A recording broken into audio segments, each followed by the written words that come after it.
45 পেরিয়ে গেছি অনেক আগেই, তবে চেহারাখানা রেখেছি। আজ 29শে মে 1952 সালের এই দিনে গাজীপুরের কালীগঞ্জ উপজেলায় জন্মগ্রহণ করেন বাংলাদেশের প্রয়াত কিংবদন্তি অভিনেতা হুমায়ুন ফরিদী। বেঁচে থাকলে 72 বছরে পা রাখতেন এই গুণী অভিনেতা। টানা 3 দশক নিজের অভিনয়ের জাদুতে বুঁদ করে রেখেছিলেন সবাইকে। 4 ভাই বোনের মধ্যে ফরিদী ছিলেন দ্বিতীয়। তিনি ইউনাইটেড ইসলামিয়া সরকারি উচ্চ বিদ্যালয়ের ছাত্র ছিলেন। 1970 সালে চাঁদপুর সরকারি কলেজ থেকে উচ্চ মাধ্যমিক পরীক্ষা দেন। একই বছর ঢাকা বিশ্ববিদ্যালয়ের জৈব রসায়নে ভর্তি হন, কিন্তু পরের বছরই মুক্তিযুদ্ধ শুরু হওয়ায় বন্ধ হয়ে যায় পড়াশোনা। খাতা কলম বাক্সবন্দি করে কাঁধে তুলে নেন রাইফেল। দীর্ঘ 9 মাস পাকিস্তানি হানাদার বাহিনীর বিরুদ্ধে দামাল ছেলের মতো লড়াই করে বিজয় ছিনিয়ে আনেন। স্বাধীনতার পর অর্থনীতি বিষয়ে ভর্তি হন জাহাঙ্গীরনগর বিশ্ববিদ্যালয়ে। শিক্ষাঙ্গনেও মেধার স্বাক্ষর রেখেছিলেন এই গুণী অভিনেতা। ছাত্র থাকাকালীন হুমায়ুন ফরিদী নাট্য সংগঠনের সঙ্গে জড়িয়ে পড়েন।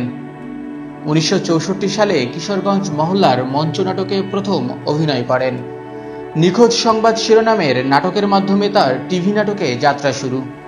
90 দশকের শুরুর দিকে তানভীর মোকাম্মেলের স্বল্পদৈর্ঘ্য চলচ্চিত্র হুলিয়ার মাধ্যমে সিনেপর্দায় তার অভিষেক ঘটে। আসলে আমি যখন অভিনয় করি, আমি শুধু অভিনয় করি, ক্যামেরা ওগুলা। নায়ক এবং খলনায়ক 2 চরিত্রেই অত্যন্ত সাবলীল ছিলেন হুমায়ুন ফরিদী। যেখানেই অভিনয় করেছেন সেখানেই দ্যুতি ছড়িয়েছেন। সংসপ্তক নাটকে কানকাটার রমজান চরিত্রে অভিনয় করে দেশ জুড়ে আলোড়ন তুলেছিলেন। একাধারে মঞ্চ, টিভি নাটক ও চলচ্চিত্র অভিনয় করে দর্শক হৃদয় ছুঁয়ে গেছেন এই চিরসবুজ অভিনেতা।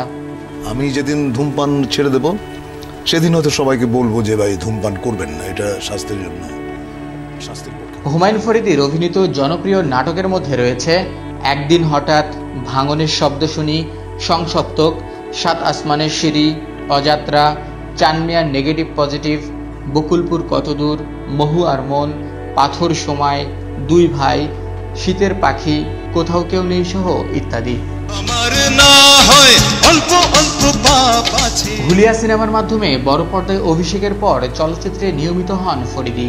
পরবর্তীতে বাংলা সিনেমা জগতের নিজেই এক অধ্যায় হয়ে ওঠেন।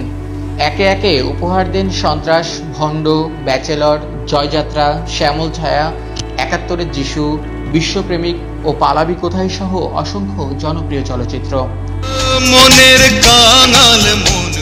2004 সালে মাতৃত্ব সিনেমার জন্য সেরা অভিনেতা শাখায় জাতীয় চলচ্চিত্র পুরস্কার পান হুমায়ুন ফরিদী। এছাড়া নৃত্যকলা ও অভিনয় শিল্পের জন্য 2018 সালে মরণোত্তর 21 পদক লাভ করেন। 2012 সালের 13 ফেব্রুয়ারি সবাইকে কাঁদিয়ে না ফেরার দেশে পাড়ি জমান হুমায়ুন ফরিদী। মৃত্যুর সময় তার বয়স হয়েছিল 60 বছর। হুমায়ুন ফরিদীর প্রয়াণে চলচ্চিত্রাঙ্গনে যে শূন্যতা তৈরি হয়েছে তা আজও অপূরণীয়। ভালো লাগবে না, তুমি অসুস্থ হবে, আর নিজেকে ঠকানোর তো কোনো কারণ নেই।